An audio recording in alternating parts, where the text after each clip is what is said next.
those data and found that the three kinds of species they can be divided in.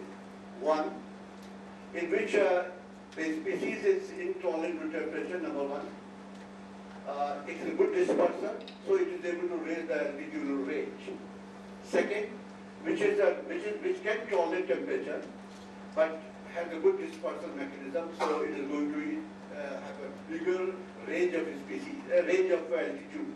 The third is in problem, the third category of species, which can't tolerate temperature, but it is a poor competitor and poor disperser, so it is not going, it can't go up. Some 100 species out of say 3 to 400 they analyze, they belong to the third category. Thus, such species are going to be a problem when global warming takes place. Next one. Well, this is about the Semicarpolia, how much we are going to lose Semicarpolia because of 1 degree Celsius temperature. This is partly based on model. And that shows that with the 1 degree Celsius temperature, this much Quercus semicarpolia stem should be lost. Quercus semicarpolia occurs just close to summits, and it looks like, it occurs like islands, and islands are going to be smaller at the time. Next one. People think that normally, say what temperature rise means advance in time of leafing, but water stress can be a problem, and some species may withhold almost leaf protection. We found that in case of Quercus leucotrichophora floribunda in Nainital, this happened once. What really happened was that because of low temperature warming, the seed maturation became faster. It had a carbon cost, and because of carbon cost, it could not really allocate carbon for leaf protection. So it withhold leaf in that year simply because of this process. We published this paper and showed that it's not always necessary that some processes will be faster, some processes may stop at all. So there will be all kinds of chaotic disturbances. Next one. There are species like Dr. Barfal knows very well, sal, oak. Their seed germination coincides with the monsoon arrival. They are viviparous, or they have a very short life, say, viability period. So if the monsoon or say seed maturation processes change, they are going to be a very serious problem. Unfortunately, they constitute some of the biggest forest areas of the Himalayan region. So that includes some oaks, some sal, and some other species also. Next one. Well, this can be called again next. Well, people talk about, say, some diversity, more species, more conditions suitable for diseases also. Pest killing, sub-zero temperature is good. If it is lost, then many insects, rodents, and bacteria, they may lengthen the ranges, and that can be a problem. Next. Other feature about the Himalayan problem is that why Himalayan glaciers have melted fast. People suspect that the black carbon is a major issue. And black carbon's problem is that it can directly heat up the atmosphere. And then it can get deposited on the glaciers. And by doing so, it can change the albedo, reduce the albedo, and this whole process of, say, triggering of the climate change will become fast. Many people believe that there are some Indians who live in America and work like Ramanathan and others ladies. They have shown that they believe that it's as big cause as greenhouse gases, as far as Himalaya is concerned. These observatories are there in Nainital, which have shown that you can see black carbon there. Data, say IRS Dehradun, which has shown that how much black carbon is emitted each year in Dehradun itself. Next one. It directly warms the atmosphere, reduces the albedo, and can be carried up to great heights up to Everest. Some data have shown these things. Next one. We need to really address this issue. It's the question of providing access to clean energy to the people, the last people of the mountains. Whether this issue is justified or not. If action is concerned, I think if we consider the whole cost, the advantage of the black carbon is that its lifespan is only 2 to 3 weeks. If you want, you can reduce it. If you want, you can, unlike greenhouse gases which can last for 100 years. And so you can't change climate, you can't make any change in climate change because those gases which are emitted will stay for a long period, maybe 100 years. But in case of black carbon, the advantage that if we develop technology, reduce emission, provide clean access to clean energy to people.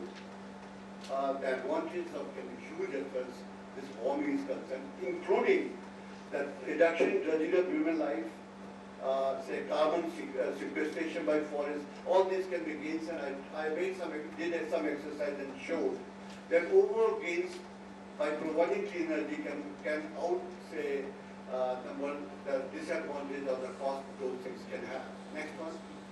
Well, this is data of black carbon. The advantage that you can see there's a big dip. That is during monsoon. So monsoon is the biggest scavenger of black carbon. It can be reduced very quickly if some technology is used. Next one. Well, I think I'm running out of my time. Next one.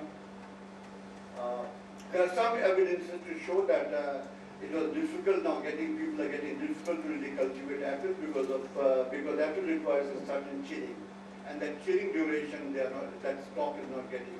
And that's why there is some data which show that in Lahore Spiti area, which is cooler, the area of cultivation is increasing. And in case of Shimla and Kulu, it's decreasing, and the overall gains in terms of money has declined rapidly in these years. Next one.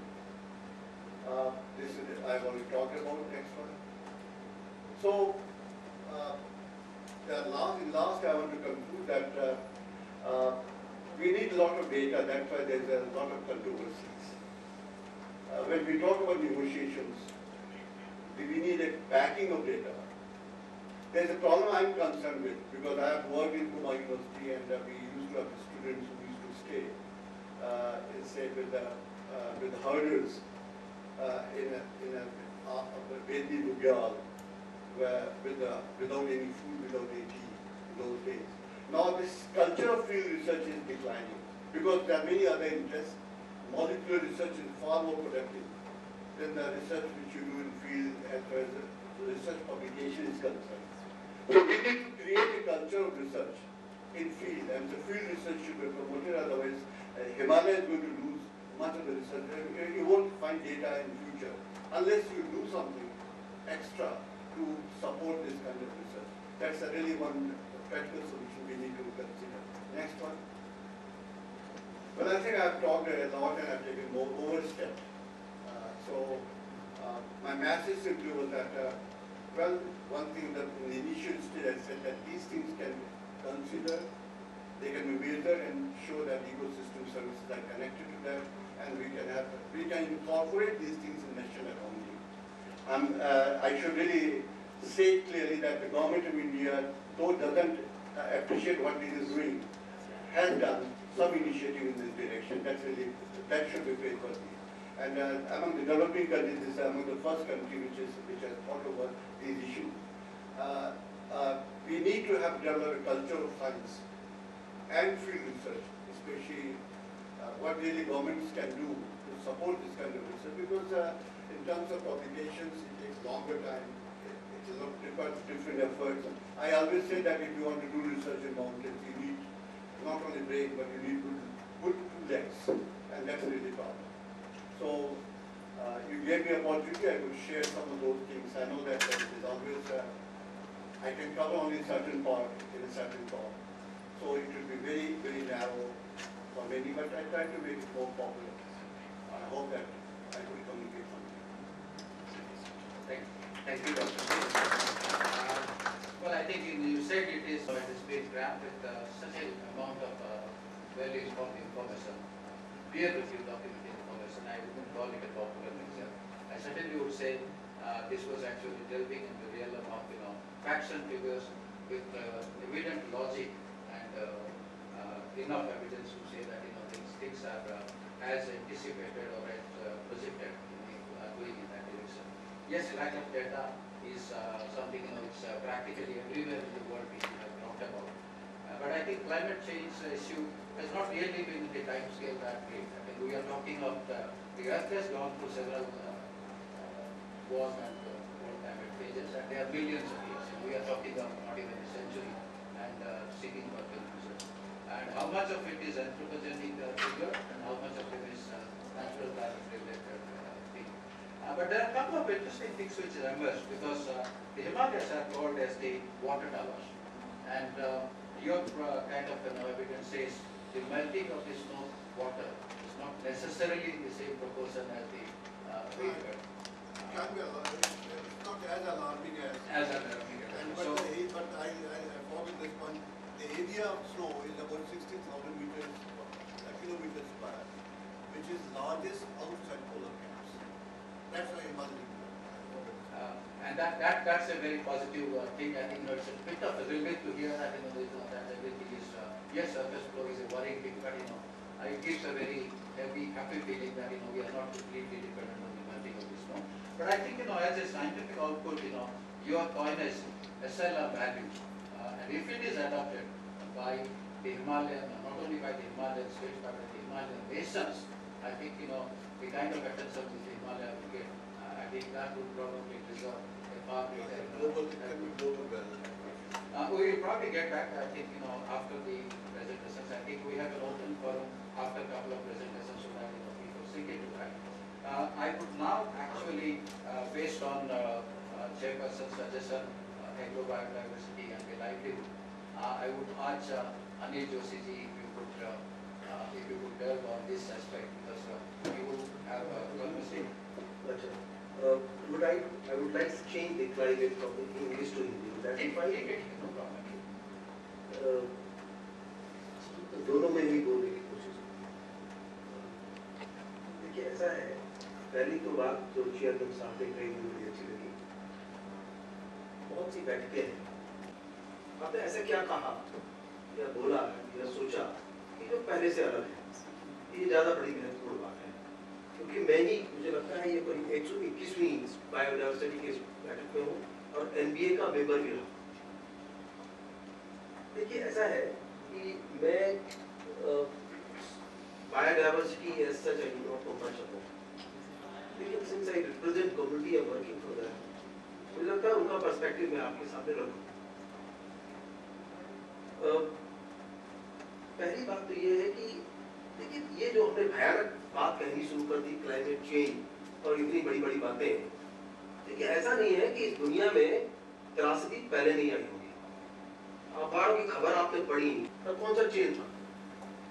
बहुत सी चीजें हैं, मुझे लगता है कि हमें बड़ी ईमानदारी से सोचना चाहिए और कहीं ना कहीं आपको जो दूसरी बड़ी ईमानदारी दिखानी पड़ेगी, वो बड़ी ईमानदारी इस बात में दिखानी पड़ेगी कि हम लोगों के अनुभवों के पास जाएं। मैं आपको एक छोटा सा अनुभव बताता हूँ कि मैं बॉटनी का मेरा विषय रहा और मैं अपने को बड़ा विद्वान समझता रहा हूँ, लेकिन मेरा भ्रम तब टूटा कि जब मैं एक साइकिल यात्रा में था और मैं तमिलनाडु के गांव में था और उस समय 2008 की बात थी। तो उस गांव में जब हमने देखा, हमने अपने भाषण के दौरान किसानों का कष्ट बताने के लिए कहा कि वाटर स्कैर्सिटी है, क्लाइमेट चेंज का असर है, तो एक गांव के किसान लेके साथ इधर आइए, मेरे साथ चलिए। हमने क्या है? उसने कहा मेरा गाँव देखिए, मेरे गाँव के कष्ट को देखिए और उसके बाद मेरे प्रयोग को देखिए। उसने मुझे एक प्रयोग दिखाया। मुझे कहा साहब ऐसा है कि किसान के पास ये जानकारी है और वो आप उसे बताएं न बताएं, ये मेट्रोलॉजिकल डिपार्टमेंट के जो भ्रमित आंकड़े चलते हैं कि बारिश बहुत पड़ेगी और दूसरे दिन सूखा रहता है, उसके अलावा किसान की अपनी विजडम है और उससे वो तय कर लेता है हर 5वें साल में 6ठे साल में क्या होने वाला है। तो मैं समझता हूँ कि बहुत कुछ सीखने के लिए उन लोगों के बीच में है जिनके यहाँ पर मैं चिंतित होकर बैठे हुए कि अगर क्लाइमेट चेंज होगा दिल्ली वालों में कोई असर नहीं पड़ना, क्योंकि दिल्ली के प्राइम मिनिस्टर हाउस से चीफ सेक्रेटरी उत्तराखंड और चीफ सेक्रेटरी हिमाचल प्रदेश को तलब किया जाता है कि पानी रेणुका बांध में कितना अभी तैयारी बची हुई है, वो पानी जाना है। तो दिल्ली का कष्ट नहीं है क्लाइमेट चेंज या ऐसे तमाम मुद्दे, ये गांव के मुद्दे हैं और अगर ये देश गांव का देश है तो मुझे लगता है कि ये वहां पे है। एक बात तो मैं आप सबके सम्मान में कहना चाहता हूँ। दूसरी बड़ी बात यह है कि हमें कुछ चीजें रोक देनी चाहिए। जैसे बायोडायवर्सिटी का डिस्कशन अलग होता है, जंगल का डिस्कशन अलग होता है, पानी का डिस्कशन, ये इंक्लूसिव है। आप बताइए कौन सी चीज से किसको जुदा कर सकते हैं? Biodiversity doesn't have to do anything to the water and the water to glacier and glacier to others। ये एक दूसरे से जुड़े मुद्दे और मुझे लगता है एक जगह से चलेंगे तो दुनिया गोल अगर कहीं दिखे न दिखे आपके मुद्दों में दिखाई देगी कि आपकी मिट्टी से भी मतलब है, पानी से भी मतलब है और बायोडायवर्सिटी से भी मतलब है। तो इससे हम अलग नहीं हो सकते। आई थिंक हमारी अप्रोच बड़ी इंक्लूसिव किस्म की होनी चाहिए। और मैं आपने मुझे मित्र ने बोला कि मैं 2 चीजों पर फोकस करूं, और मैं ये समझता हूं कि मैं उनका सम्मान रखते हुए 2 बातों पर ज्यादा जोर दूंगा। Not कि वाटर restricting स्कैर्सिटी और लाइवलीहुड। अब इस देश पर फोकस तो कुछ बचा ही नहीं। लेकिन फिर भी मैं मित्र आपसे ये कहना चाहता हूँ, जैसे मैंने कहा कि इंक्लूसिव है सब कुछ। जंगल होंगे तो पानी होगा, क्योंकि ये खाली ग्लेशियर ही पानी के दाता है, और हम बड़े खुश अगर दिखाई दे रहे हैं कि उत्तराखंड, अगर आपने ये सब्जेक्ट ले रखा है कि हम वेरी रिच इन ग्लेशियर, लेकिन आप उस राज्य में हैं, ये जो चैलेंजेस की बात हम कह रहे हैं कि जिस राज्य में बहुत ज्यादा ग्लेशियर है, जिस राज्य में गंगा यमुना जैसी बड़ी नदी बहती है, उस राज्य के 10,000 से गांवों में ज्यादा गांव में पानी नहीं है पीने को। अब क्यों नहीं, मैं आपको बताता हूँ। हमारे यहाँ और दुनिया में हम अलग नहीं है। हमारे यहाँ दुनिया में कहीं भी सेटलमेंट हुआ, पानी वॉज दी बेसिक फैक्टर। हमारे यहाँ स्प्रिंग थे, तो दक्षिण भारत में लोगों ने पौंड बनाए, या पौंड जैसी जहाँ हालत थी वहां की, ये हमारा आधार था। धारे सूख गए, अब ऊपर से चढ़ के नीचे तो आएगा नहीं गंगा में पानी उठाने के लिए। तो हमने जो सबसे बड़ा आक्रामक काम किया, और उसके लिए कल्प्रिटी साइंस है, मैं अभी बताता हूँ आपको, जिसके ऊपर आप आधार बना के सीढ़ियां बनाना चाहते हैं, वो खोखली है, सीढ़ी टूट जाएगी।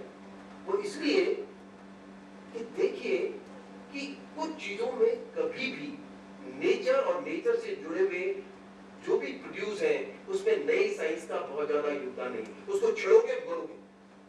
आपने पानी, spring was the source of water.